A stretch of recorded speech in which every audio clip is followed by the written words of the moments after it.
La cifra di danni secondo me viaggia attorno a sicuramente il 1.000.000 di euro tra una cosa e l'altra. Vigili del fuoco al lavoro per tutta la mattina per ricostruire la dinamica dell'incendio. Le valutazioni sono ancora in corso. Il procuratore aggiunto incaricato dell'indagine, Adelchi Di Polito, esclude comunque un'origine dolosa.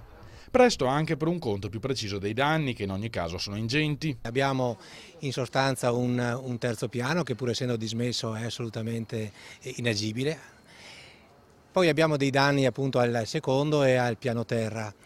E sono danni importanti dal punto di vista dell'erogazione dei servizi alla comunità, perché si tratta appunto di rimettere in funzione un laboratorio analisi importante per l'ospedale di Venezia e un servizio di dialisi altrettanto importante appunto per la popolazione di Venezia. Già dai minuti successivi all'incendio, spiega Dalbeni, il nostro impegno è stato quello di sviluppare dei percorsi alternativi a questi servizi in maniera da garantirli comunque alla nostra popolazione. Le analisi vengono appunto effettuate presso l'ANSO di Mestre e questa mattina abbiamo già approntato un laboratorio di emergenza qui al Civile, nell'ex laboratorio analisi, e quindi l'abbiamo trovato, non dico pronto, ma quasi, insomma, ecco, come spazi.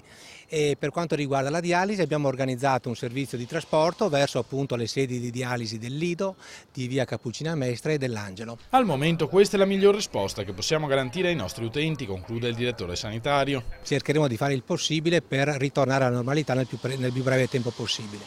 Mi sembra che abbiamo la possibilità di farlo in tempi ragionevoli.